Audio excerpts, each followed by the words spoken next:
Willkommen zur zweiten Folge meiner Buchrezension. Heute möchte ich euch das Buch Iphigenie auf Tauris vorstellen. Ignoriert einfach die Tatsache, dass hier doch ein anderer Titel drüber steht.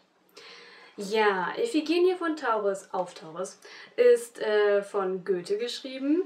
Und zwar im Jahre 1787, wenn ich mich recht entsinne. Und es handelt sich hier um ein Schauspiel. Also wie ich euch dieses Buch am besten und am verständlichsten aufschlüsseln kann.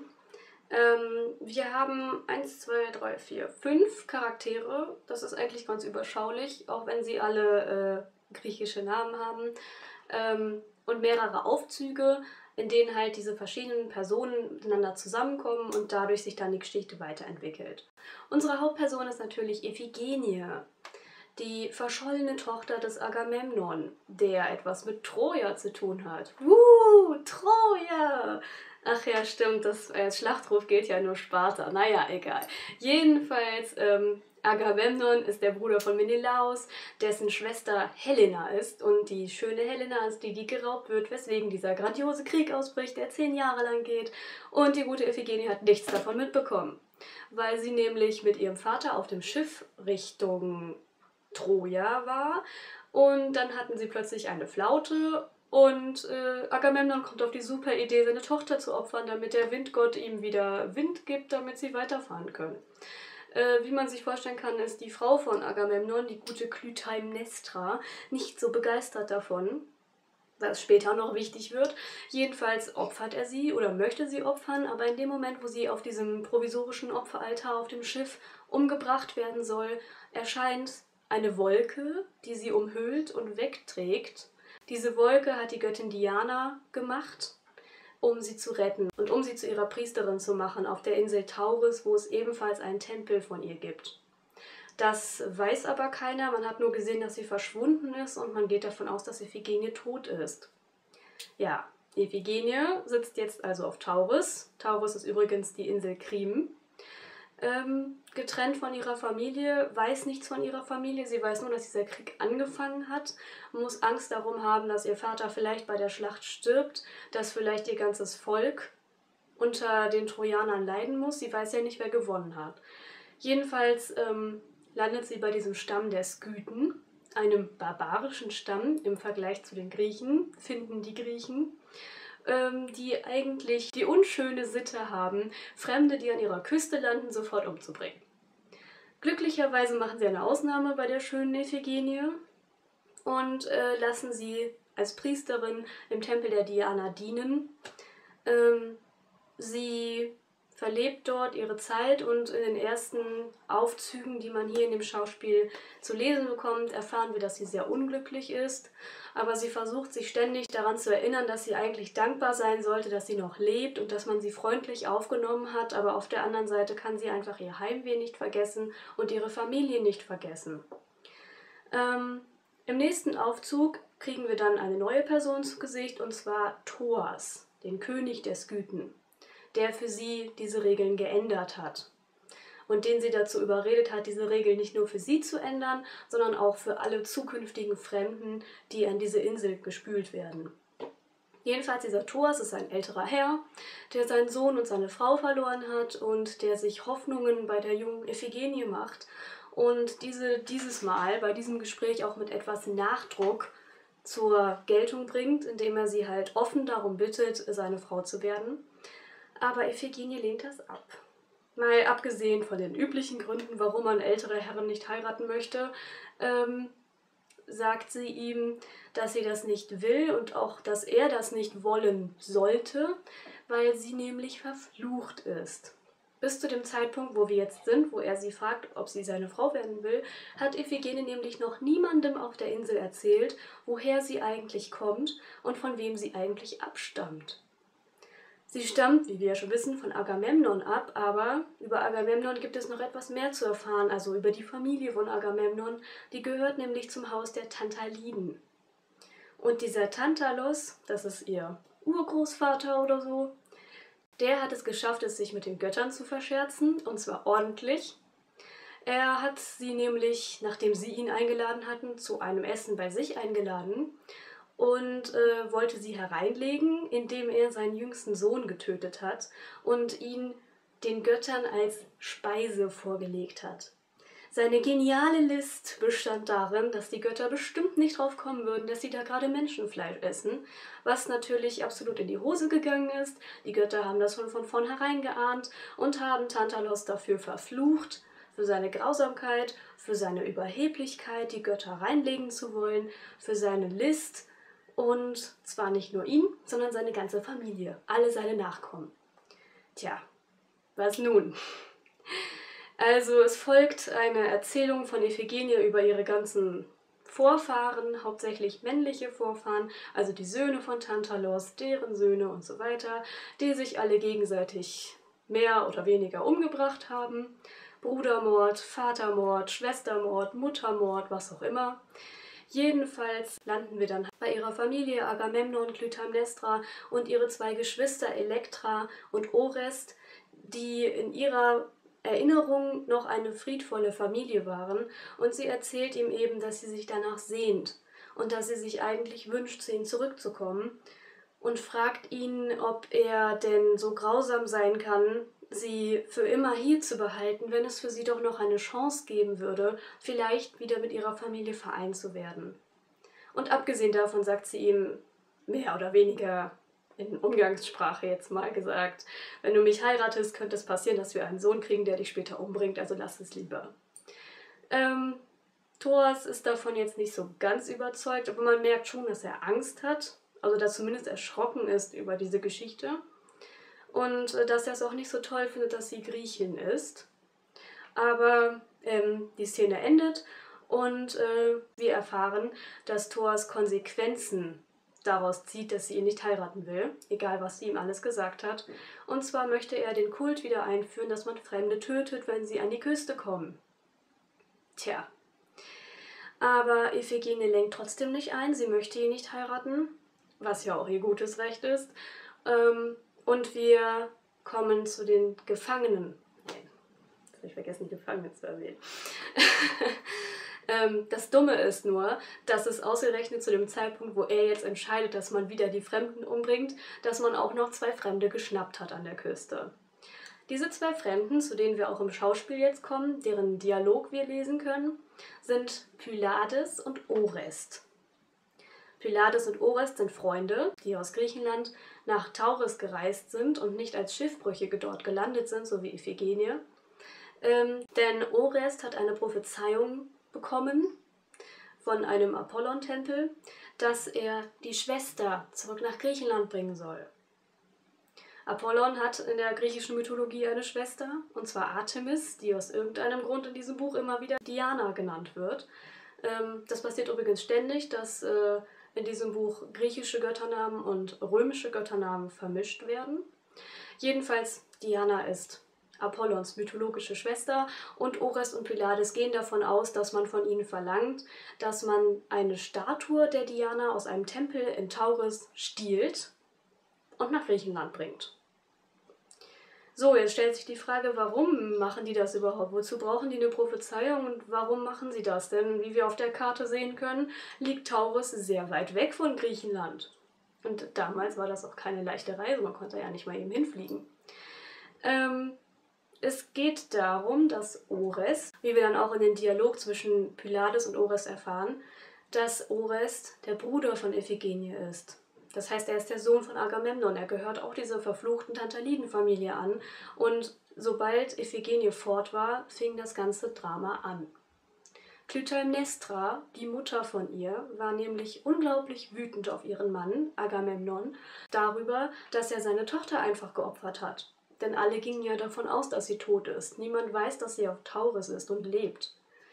Klytaimnestra wendet sich also von ihrem Mann ab, sucht sich einen Liebhaber und plant, mit diesem Liebhaber Agamemnon zu töten, nachdem er aus Troja zurückkommt. Agamemnon kommt mit den siegreichen Griechen wieder zurück nach 10 Jahren und ist gerade mal 1 oder 2 Tage wieder zu Hause, als ihn Klytaimnestra mit Hilfe von ihrem Liebhaber umbringt. Und Orest und seine verbliebene Schwester Elektra sind sehr wütend darüber, verstehen die Hintergründe vielleicht nicht so ganz, weil sie damals auch noch klein gewesen sind, als Iphigenie verschwunden ist und auch nicht dabei gewesen sind. Jedenfalls stachelt Elektra ihren Bruder später oder einige Jahre später, als dieser erwachsen geworden ist, nachdem er sich versteckt gehalten hat, dazu an, seine Mutter zu töten und ihren Liebhaber. Und Orest tut das. Er ist also ein Muttermörder. Und nachdem er dies getan hat, wird er von Wahnsinn verfolgt. Er hat immer wieder Schübe von Wahnsinn, in denen ihn die, wie in dem Buch beschrieben, Furien verfolgen und ihm schon aufmalen, was ihn im Tod erwarten wird und ihm ständig vorhalten, dass er seine Mutter getötet hat, dass das eine der größten Sünden überhaupt ist und wie er überhaupt noch leben kann. Und das ist der Grund, warum Orest gar nicht so unglücklich darüber ist, dass man ihn vielleicht am nächsten Tag hinrichten könnte. Er ist nur unglücklich darüber, dass sein Freund Pylades dabei ist und dass er wahrscheinlich auch sterben wird und wünscht sich nur, dass Pylades entkommen kann. Jedenfalls planen die beiden einen Plan. Jedenfalls planen die beiden, es wenigstens so einzurichten, dass vielleicht Pylades fliehen kann. Nächster Auftritt, die beiden lernen Iphigenie kennen. Und Pylades hatte sich ausgedacht, dass sie ihr nicht die Wahrheit sagen, wer sie sind, weil sie wissen nicht, wie sie drauf ist, sie wissen nicht, ob sie ihren Tod will oder ob sie ihnen wohlgesonnen ist. Jedenfalls lügt er sie an darüber, woher sie kommen. Er sagt, sie kommen aus Kreta und sind Freunde und sind einfach nur so da. Jedenfalls, Iphigenie glaubt das auch alles und möchte ihnen helfen, macht ihre Fesseln los, weil sie ja eigentlich das gar nicht will. So, dann spricht sie aber mit Orest alleine, bemerkt seinen Wahnsinn und dass ihn etwas quält. Und Orest öffnet sich ihr, obwohl er sie nicht erkennt, er weiß nicht, wer sie ist, und erzählt ihr die Geschichte, wer er ist. Er sagt ihr seinen wirklichen Namen. Und Iphigenie versteht sofort. Vor allen Dingen fällt dann auch Orest auf, wie interessiert sie an dem Schicksal der Familie des Agamemnon ist, weil sie die ganze Zeit fragt, habt ihr Neuigkeiten von der Familie? Wie geht es Agamemnon? Wie geht es Klytaimnestra? Wie geht es Elektra und Orest? Und jedenfalls, so mit der Zeit ist es wirklich spannend zu lesen und man denkt sich die ganze Zeit, sag es ihm doch endlich. Jedenfalls kommt es dann endlich heraus, dass sie ihm sagt, dass sie seine Schwester ist. Das Problem ist nur, dass Orest so in einem Wahnanfall ist, dass er ihr das nicht glaubt. Aber sie schafft es, zusammen mit Pylades am Ende, dass er diesen Wahnanfall endlich hinter sich lassen kann, dass ihn die Furien endlich in Ruhe lassen, dass er klar sehen kann. Und plötzlich haben wir eine zum Teil vereinte Familie vor uns. Und Iphigenie schöpft zum ersten Mal in ihrem Leben, seit sie auf Tauris ist, wieder Hoffnung.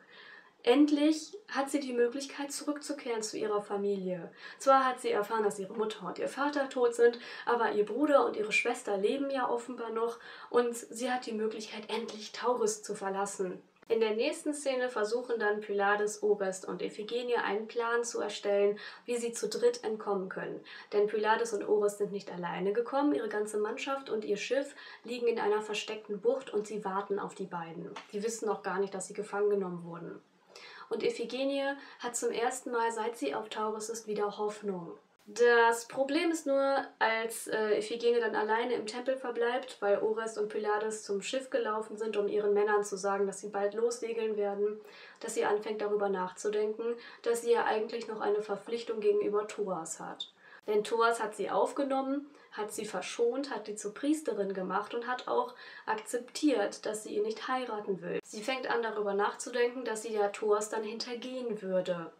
Und das ist etwas, was sie nicht mit ihrer Meinung vereinbaren kann. Das ist etwas, was sie mit ihrem Charakter nicht vereinbaren kann. Bis zu dieser Stelle merken wir in diesem Buch, dass Iphigenie eigentlich nur eine Art Spielball ist. Sie wird die ganze Zeit von der Meinung anderer hin und her geworfen und muss sich dann entscheiden, was für sie das Richtige ist. Zum ersten Thoas, der sie dazu bringen will, sie zu heiraten. Sie lehnt ab, aber sie fängt dann an, Gewissensbisse zu haben, muss sich die ganze Zeit fragen, was das Richtige ist, muss sich von anderen sagen lassen, dass sie undankbar wäre und dass sie sich ihrer Pflicht bewusst sein müsste. Dann kommt jetzt Pylades mit Orest zusammen, wobei Pylades da eher derjenige ist, der sie in eine Richtung zu drängen versucht. Und zwar in die Richtung, dass sie ihnen jetzt zu helfen hat, praktisch. Natürlich, es ist ihr Bruder, sie will nicht, dass er stirbt, aber sie wird durch diese Meinung von Pylades, der einfach sagt, ja, du kommst mit, ne? Und was mit allen anderen ist, das ist ja egal, wieder in eine Richtung gedrängt. Jetzt kommt die unausweichliche Konfrontation mit Thoas. Iphigenie ist allein im Tempel, hofft darauf, dass Ores und Pylades nicht erwischt werden, während sie zurückgehen zu ihren Männern. Und hofft darauf, dass Thoas ihr glaubt, wenn sie sagt, dass sie diese Hinrichtung jetzt noch nicht durchführen kann, weil sie erfindet einen Vorwand, weswegen das nicht gehen soll. Thoas glaubt ihr das natürlich nicht und kommt persönlich, um mit ihr darüber zu reden. Er sagt ganz offen, dass er ihr nicht glaubt, findet bald heraus, dass sie vorhat, ihn zu hintergehen, und sie entscheidet sich in diesem Moment für die Wahrheit. Sie könnte damit das ganze Unternehmen zum Fall bringen, aber sie erkennt für sich selber, dass es das einzige Richtige ist, womit sie leben kann, wenn sie ihm die Wahrheit sagt. Sie hat ein enges Verhältnis zu Thoas, sie kann ihn und will ihn nicht belügen, und sie möchte auch nicht in aller Heimlichkeit verschwinden mit Pylades und Orest, obwohl sie Orest natürlich als Bruder liebt. Sie sagt ihm also die Wahrheit, sie sagt ihm, dass sie die Gefangenen freigelassen hat und dass der eine Gefangene ihr Bruder ist und dass sie die Hoffnung hegt, zurückzugehen nach Hause. Thoas ist darüber nicht erfreut, denn nebenbei wollten Pylades und Orest, so das geht in der Geschichte ein bisschen unter, auch trotzdem noch diese Statue mitnehmen. Obwohl eigentlich inzwischen klar sein müsste, dass Iphigenie damit gemeint ist, mit die Schwester zurück nach Griechenland bringen. Und Thoas wirft ihr halt vor, dass sie das hätte geschehen lassen, dass sie es zugelassen hätte, dass man Tauris diese Figur stiehlt. Und daraus wird dann halt ein Streit und Pylades und Orest kehren zurück und alle stehen sich gegenüber. Thoas sagt, er kann das alles nicht geschehen lassen, ohne wenigstens einen Kampf zu haben. Und es ist kurz davor, dass Orest und Thoas miteinander kämpfen und Iphigenie merkt halt, dass sie nur das bekommen kann, was sie will, indem wahrscheinlich einer von den beiden Menschen, die sie gern hat, sterben muss. Und in diesem Moment passiert etwas, was wirklich sehr ungewöhnlich ist für diese Art von Drama, die nämlich normalerweise immer schlecht enden. Nämlich Iphigenie tritt dazwischen und opfert sich nicht, wie man das normalerweise aus griechischen Tragödien kennt, sondern hält ein flammendes und wirklich unter die Haut gehendes Appell für die Wahrheit und auch für die Charakterstärke und für die Menschlichkeit. Und appelliert an Thoas, sagt ihm, dass sie ihn wie einen Vater liebt, dass sie nicht will, dass ihm etwas Schlimmes zustößt und dass sie genauso wenig will, dass ihrem Bruder etwas passiert und warum er sie nicht einfach ziehen lassen kann. Und das Unglaubliche geschieht, Thoas gibt auf, es gibt gar keinen Kampf und er lässt sie ziehen.